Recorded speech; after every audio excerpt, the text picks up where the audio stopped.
Sir ദീൻ എന്ന് പറഞ്ഞാൽ ഭയങ്കര സിമ്പിൾ ആണ്. യുനോ സാർ, ദീൻ ഭയങ്കര സിമ്പിൾ അല്ലേ സാർ?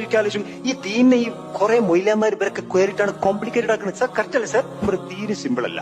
സീരിയസ്ലി പറയാം, ദീൻ സിമ്പിൾ അല്ല. ദീൻ ഇച്ചിരി എന്താ പറയാ ബുദ്ധിമുട്ടാണ് ഫോളോ ചെയ്യാൻ. പക്ഷെ ദീന് ഫോളോ ചെയ്താല് ലൈഫ് സിമ്പിൾ ആവും. ലൈഫ് സിമ്പിൾ ആവാൻ അല്ലാഹു സുബ്ഹാനഹു വ തആല നമുക്ക് തന്ന ഏറ്റവും വലിയ അനുഗ്രഹത്തിന്റെ പേരെന്താ നിങ്ങൾ വലിയ ഐഡിയ ഉണ്ടോ? ഇസ്ലാം എന്ന വാല്യൂ സിസ്റ്റം. അള്ളാഹു ആണ് സത്യം. എന്റെ ജീവിതത്തിൽ ഞാനിപ്പോ അനുഭവിക്കുന്ന ഒരു ആനന്ദമുണ്ട്, ഫീലുണ്ട്. ആ ഫീൽ നഷ്ടപ്പെടാൻ അള്ളാഹുവിനെ കുറിച്ചുള്ള ഓർമ്മ നഷ്ടപ്പെട്ടാൽ മാത്രം മതി. മര്യാദയ്ക്ക് പള്ളി പോവാതെന്നാ മതി, പോയി. നിന്റെ കൈകൊണ്ടാണ് ഞാൻ ചിന്തിക്കുന്ന രീതിയിൽ വെച്ചാൽ മതി, പോയി. എന്തേക്ക് പഠിച്ചോ ഇങ്ങനെ സംഭവിക്കുന്നത് എന്നുള്ളൊരു ചിന്തയിലേക്ക് എന്തുകൊണ്ടാണ് വരുന്നത്? ഞാൻ ചിലപ്പോൾ നിസ്കരിച്ചിട്ടുണ്ടാവില്ല.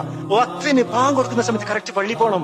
വക്തിന് പാൻ കൊടുക്കുന്ന സമയത്ത് എന്ത് പണിയാണെങ്കിലും ബാക്കിയൊക്കെ വെച്ചിട്ട് നിസ്കരിക്കാൻ എന്തുകൊണ്ടാ പറയുന്നതെന്ന് അറിയോ? അള്ളാഹ് കൈനെ കൊണ്ട് ഒന്നും കിട്ടാനില്ല.